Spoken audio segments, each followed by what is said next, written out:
Slavă ție, Doamne Iisuse Hristoase, Fiul lui Dumnezeu! Miluiește-ne pe noi păcătoși!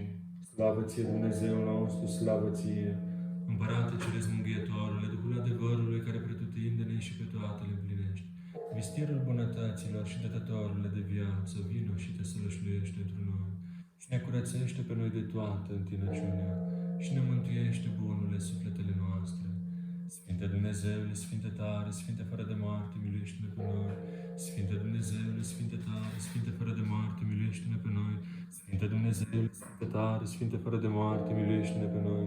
Slavă Tatălui și Fiului și Sfântului Duh, și acum și pururea și în vecii vecilor. Amin.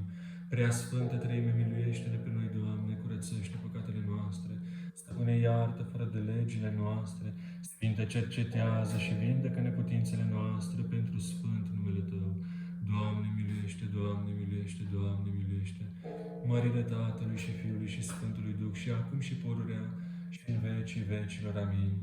Tatăl nostru care ești în ceruri, sfințească-se numele Tău. Vie împărăția Ta, facă-se voia Ta, precum în cer, așa și pe pământ. Pâinea noastră, cea spre ființă, dă-ne nouă astăzi și ne iartă nouă păcatele noastre, precum și noi iertăm greșiților noștri.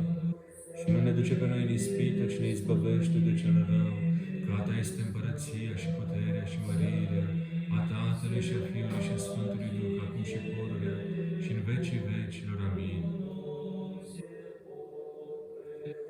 Miluiește-ne pe noi, Doamne, miluiește-ne pe noi, că ne pricepem din niciun răspuns această rugăciune ducem ție, ca un stăpân noi păcătoși și robite, miluiește-ne pe noi.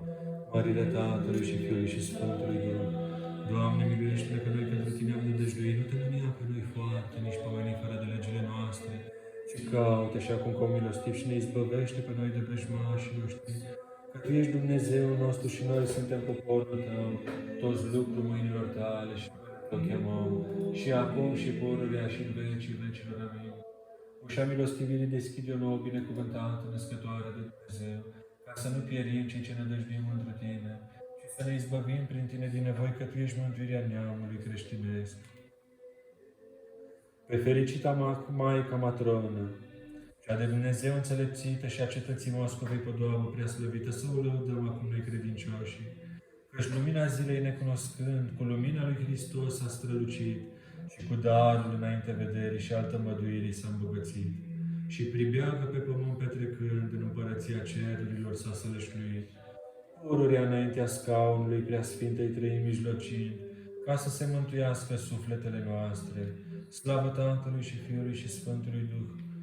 Pe fericită Maică Matronă, cea de Dumnezeu înțelepțită și a cetății Moscovei Podoabă preaslăvită, să o lăudăm acum noi credincioșii, căci lumina zilei necunoscând, cu lumina Domnului Hristos a strălucit și cu darul înainte vederii și altă măduirii s-a îmbogățit. Și pribeagă pe pământ petrecând, în împărăția cerurilor s-a sălășluit, pururea înaintea scaunului Preasfintei Treimi mijlocind, ca să se mântuiască sufletele noastre, și acum și pururea și în vecii vecilor. Amin.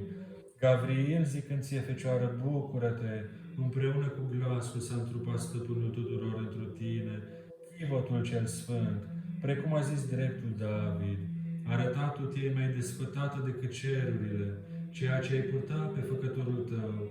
Slavă celui ce s-a sălășluit întru tine, slavă celui ce s-a născut din tine, slavă celui ce ne-a mântuit pe noi prin nașterea ta. Pe ceea ce din pruncie de Duhul lui Dumnezeu a fost aleasă și orbire din naștere și mai apoi neputință trupească a suferit, care pentru curăția cea duhovnicească de darul înainte vederii și al facerii de minuni s-a învrednicit. Pe fericita Matrona cu căldură să o lăudăm și așa să-i strigăm: bucură-te, cuvioasă Maică Matrona prea fericită! Înger în trup, pe pământ te-ai arătat, fericită Matronă, căci a lucrat voia lui Dumnezeu ai căutat și în orbire trupească din naștere fiind, Domnul ochii tăi cei duhovnicești a luminat, ca oamenilor să le slujești fără de încetare și lucrurile sale cele prea mari să se vădească prin minunile tale. Iar noi cu veselie te lăudăm și unele ca acestea cu dragoste scântăm. Bucură-te, ceea ce din pruncie de Domnul ai fost aleasă! Bucură-te că în vremea botezului tău din cristelniță a ieșit bună mireasmă. Bucură-te că și pe pieptul tău chipul crucii minunat s-a însemnat. Bucură-te că de vederea cea trupiască fiind lipsită, ochii tăi cei duhovnicești s-au luminat. Bucură-te că din copilărie darul lui Dumnezeu te-a umbrit. Bucură-te că darul de a vedea gândurile și păcatele oamenilor ți s-a dăruit. Bucură-te că de la Domnul ai primit dumnezeiască înțelepciune. Bucură-te ceea ce și pe noi, cei rătăciți, ne povățuiești către săvârșirea faptelor celor bune. Bucură-te cuvioasă, Maică Matrona prea fericită. Văzând preotul și credincioșii un stâlp de fum cu bună mireasmă izvorând deasupra creștetului tău și neputând tâlcui nici de cum acest semn mai presus de fire de la botezul tău, de cele petrecute s-au minunat și lui Dumnezeu au cântat. Aliluia!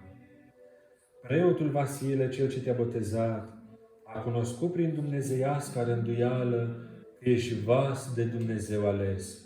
Spre întărirea creștinilor și darul ce se sălăștea într tine, cuvioasă Matrona, l-a propovăduit tuturor.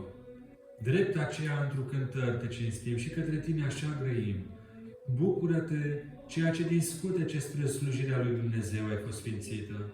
Bucură-te că celor aflați în scârbe și nevoile ei solitoare nebiruită.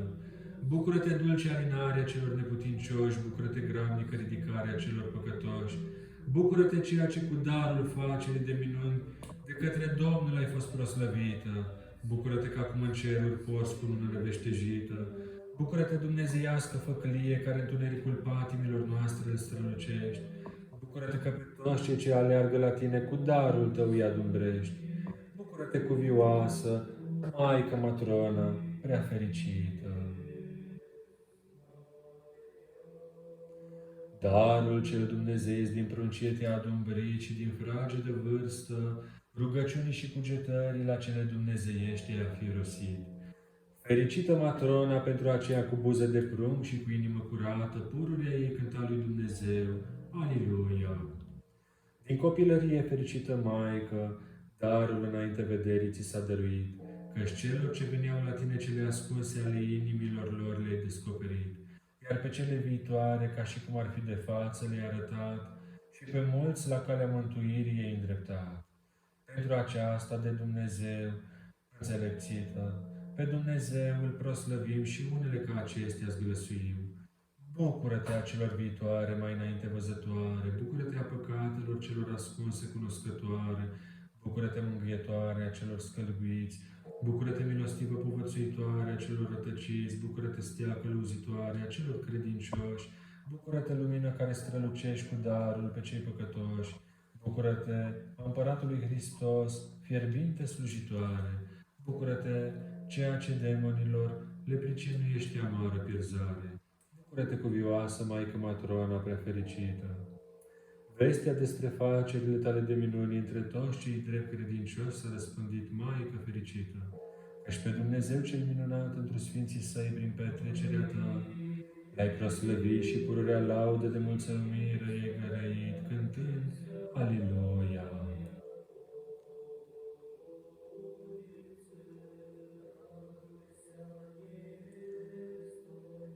Auzind cei binecredincioși, cuvioasă Matrona, că bolile cele sufletești și trupești prin darul lui Dumnezeu le tămăduiești, spre tine cu bună nădejde au alergat și vindecare de neputințele lor au luat, iar pe tine cu netăcute gurtele udau și unele ca acestea zgrăiau.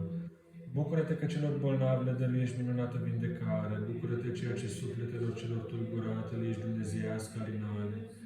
Bucură-te îndreptătoarea celor păcătoși, bucură-te povățuitoarea cea de taina celor evlavioși, bucură-te ceea ce într-un necazuri ne ești preputernică folositoare, bucură-te a noastră într-o scârbe minunată mânghietoare, bucură-te ceea ce întocmai cu cei fără de arginți socotită, bucură-te izbăvitoarea noastră cea nebiruită, bucură-te cuvioasă Maică Matrona prea fericită! Ca o stea dumnezeiască în vremurile cele grele în Rusia ai răsărit prea fericită, Maică Matronă, căci pe Hristos cu îndrăzneală l-ai mărturisit și jugul lui, fără de preget, întreaga-ți viață l-ai purtat necontenit. Drept aceea celor ce aleargă la tine, dar de minuni purere le izvorăști, și pe cei bolnavi îi tămăduiești, care fără de contenirea lui Dumnezeu îi grăiesc. Aliluia! Auzi noi de minunile pe care le săvârșești, că șchiopilor le ești umblare, celor neputincioși vindecare și duhurilor celor rele înfricoșate izgonitoare. La tine năzuim cuvioasă, ca și către un izvor de tămăduiri neîmpuținat, dintr-o care neîncetat ne adăpăm și unele ca acestea strigăm. Bucură-te, ceea ce din pruncie de Domnul ai fost chemată, bucură-te cuvioasă în vremurile cele din urmă arătată, bucură-te, ceea ce ești celor neputincioși tămăduitoare, bucură-te că într-o nevoie ești gravnic ajutătoare, bucură-te îndreptătoarea noastră, cea către fapte bune, bucură-te că celor nepricepuți le dăruiești înțelepciune, bucură-te, ceea ce necuratele duhuri le izgorești, bucură-te că de toată răutatea, cu ale tale soriri ne păzești, bucură-te cuvioasă, Maică Matrona, prea fericită!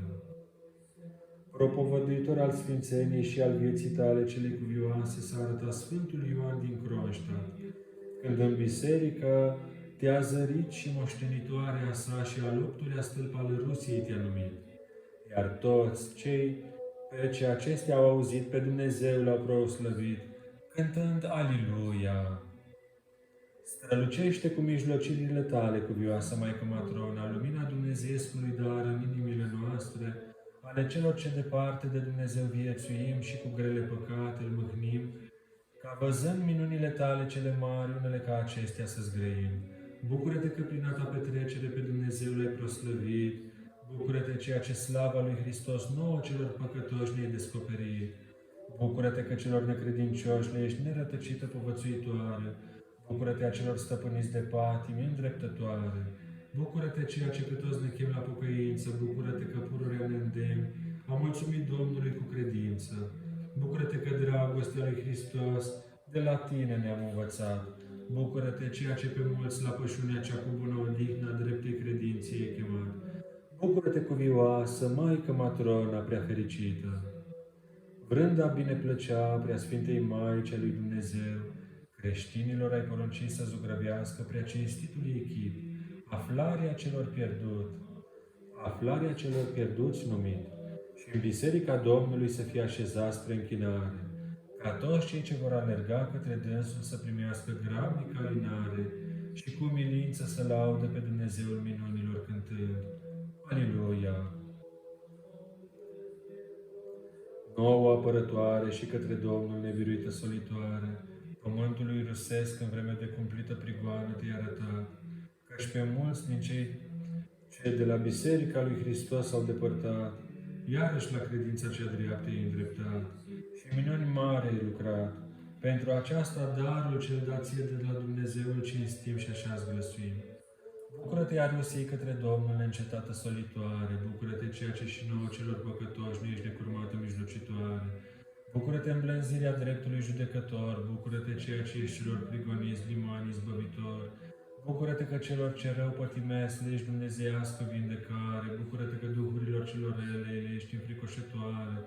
Bucură-te că prin ale tale rugăciuni diavolii se izgonesc, bucură-te că de tine îngeri împreună cu oamenii se veselesc. Bucură-te cuvioasă, Maică Matrona prea fericită!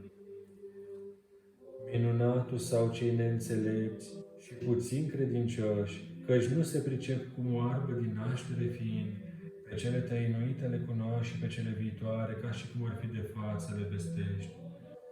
Neînțelegând ei puterea lui Dumnezeu, care într cei neputincioși se vădește, drept aceea, celui ce mari și minunate lucruri prin tine săvârșește, îi strigăm Aliluia!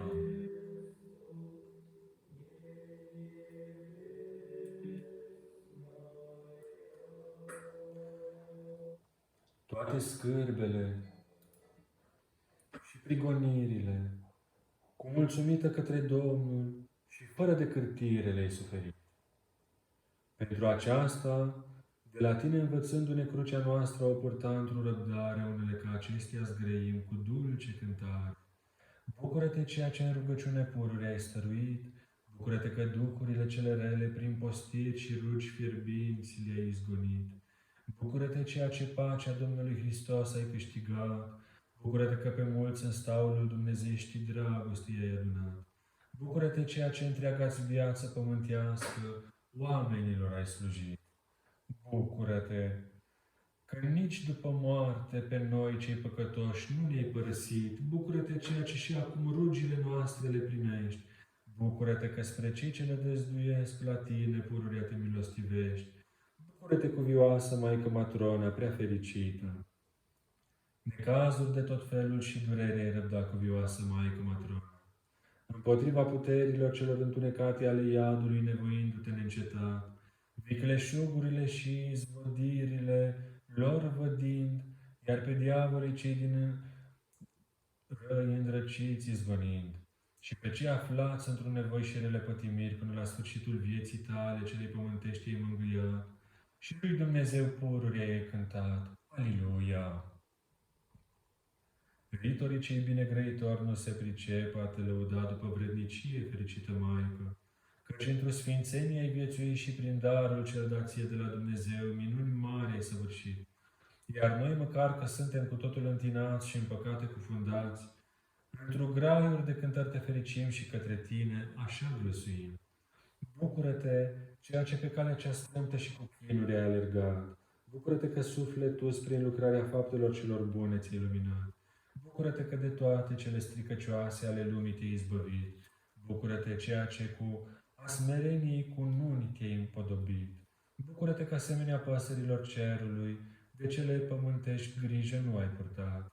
Bucură-te că celui ce nu avea unde să-și plece capul te-ai asemănat. Bucură-te că acum într-o fericire a raiului te sălășluiești. Bucură-te, ceea ce nici pe noi, cei de pe pământ, nu ne părăsești. Bucură-te, cuvioasă Maică Matrona, prea fericită. Pe mulți voind a izbăvit de bolile cele sufletești și trupești, cuvioasă lui Dumnezeu, Maică Matrona, în rugăciune de toată noaptea petreceai pentru aceștia către Mântuitorul Hristos cu o sârdie solind și pururea cântând. Aliluia! În vremea petrecerii tale celei pământești, tuturor celor ce la tine au năzuit zid le-ai fost și acoperământ, iar după plecarea ta, din cele de aici, nu încetezi a mijlocii pentru cei ce cu credință vin la al tău mormânt. Pentru aceasta și noi, cei păcătoși, aflați în multe scârbe și nevoi, la ajutorul tău nădăjduindu-ne ca acestea zglăsuim. Bucură-te, ceea ce ești celor din nevoi gravnic ajutătoare. Bucură-te a săracilor, milostivă mânghietoare. Bucură-te, folositoare a celor aflați în bună însoțire. Bucură-te că celor învrăjbiți le ești minunată împăciuire. Bucură-te, apărătoare a celor pe nedrept osândiți. Bucură-te, mijlocitoarea către Dumnezeu a celor greșiți. Bucură-te a celor pribești, duhovnicească adăpostire.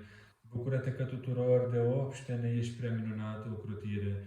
Bucură-te, cuvioasă Maică Matrona, prea fericită.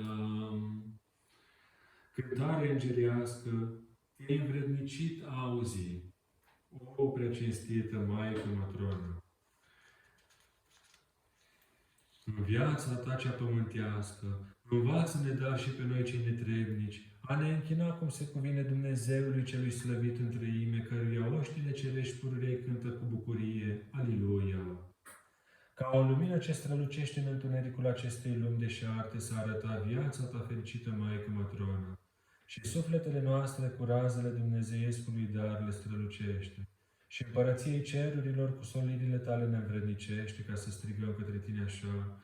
Bucură-te, făclie de Dumnezeu strălucită, din lumina cea pururea arzătoare. Bucură-te, piatră scumpă de mare preț, de sfințenie strălucitoare. Bucură-te, floare de bun miros, ceea ce a Duhului bună mirosire răspândești. Bucură-te, piatra credinței, care pe cei slabi în credință îi întărești. Bucură-te, dumnezeiască stea, ceea ce pe cărarea poruncilor ne ești povățuitoare. Bucură-te, ceea ce cu sabia rugăciunii izbănești cetele cele diavolești ca o neînfricată nevoitoare. Bucură-te, ceea ce viață cuvioasă și fără de prihană ai viețuit. Bucură-te că părții celor aleși te-ai învrednicit. Bucură-te, cuvioasă Maică Matrona, prea fericită. Darul lui Dumnezeu încă din scutece, din belșug te-a adumbrit. Iar acum petrecerii cele împreună cu Sfinții te-ai învrednicit. Drept aceea, Sfântă Matronă, ca uneia ce ești vie, strigăm către tine. De al tău ajutor nu ne lăsa lipsiți nici pe noi, ci ce privegim pe pământ, ci pururea ne adăpostește sub al tău acoperământ, și către Domnul Hristos, Dumnezeu solește, Maică fericită, ca să miluiască pe toți cei ce cântă. Aliluia! Cântând minunile tale cele multe, cuvioasă Maică Matronă, îl lăudăm pe ce pământului rusesc și tuturor creștinilor în vremea de prigoană cumplită te-a dăruit stâlp de evlavie și de credință neclintită. Pentru aceasta pe tine te mărim și unele ca acestea zgrăim. Bucură-te, trup neputincios, întru care puterea lui Dumnezeu s-a arătat. Bucură-te că minuni prea slăvită întru tine Domnul Hristos a lucrat. Bucură-te ceea ce prin necurmată nevoință trupului Duhului ți l-ai supus. Bucură-te ceea ce pentru lumea ardere de tot într-o rugăciune te-ai adus. Bucură-te că de aflarea cinstitelor tale moaște toată lumea s-a veselit. Bucură-te că sărutându-le din nevoi și de tot felul de boli, mulți s-au izbăvit. Bucură-te că cetății Moscovei prea slăvită împodobire ești. Bucură-te a cetei sfinților minunată înflorire. Bucură-te, cuvioasă Maică Matrona, prea fericită. O prea fericită Maică, primește această puțină cântare de laudă de la noi nevrednici robii tăi și iertare de păcate și sfârșit creștinești și răspuns bun la înfricoșătoarea judecată de la Mântuitorul Hristos ne solește și locuitoria Raiului a fi ne învrednicește. Ca pururea lui Dumnezeu să-i cântăm, Aliluia, Aliluia, Aliluia. O prea fericită Maică, primește această puțină cântare de laudă de la noi nevrednici robii tăi și iertare de păcate și sfârșit creștinesc și răspuns bun la fricoșata judecată de la Mântuitorul Hristos ne solește și locuitoria Raiului a fi ne învrednicește. Ca pururea lui Dumnezeu să-i cântăm, Aliluia, Aliluia, Aliluia. O prea fericită Maică, primește această puțină cântare de laudă de la noi nevrednici robii tăi și iertare de păcate și sfârșit creștinesc și răspuns bun la fricoșătoarea judecată a Mântuitorului Hristos ne solește și locuitoria Raiului a fi ne învrednicește. Ca pururea lui Dumnezeu să-i cântăm, dulcea cântare neîncetat în vecii nesfârșiți. Aliluia, Aliluia, Aliluia. Înger în trup pe pământ i-a arătat, o fericită Matronă!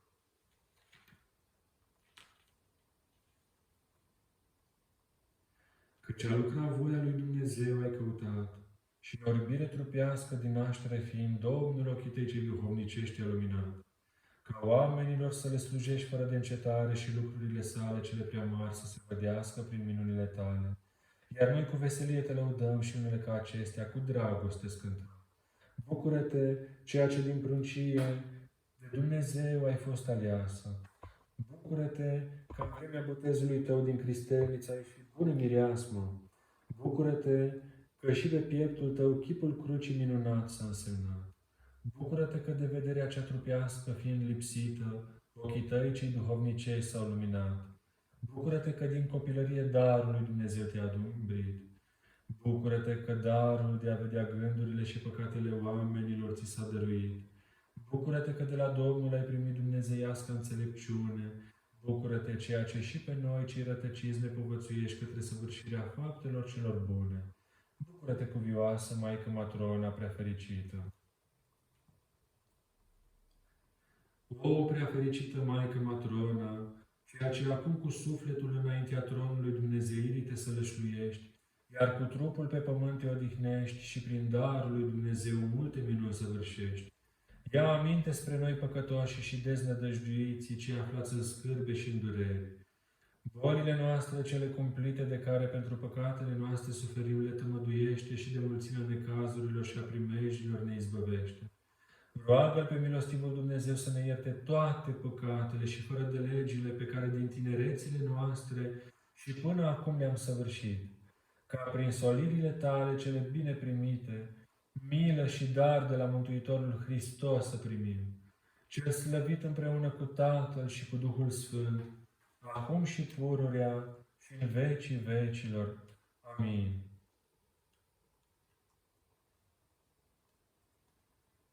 Pe ceea ce din pruncie de Duhul lui Dumnezeu a fost aleasă și orbire din naștere și mai apoi neputință trupească a suferit, care pentru curăția cea duhovnicească de darul înainte vederii și al facerii de minuni s-a învrednicit.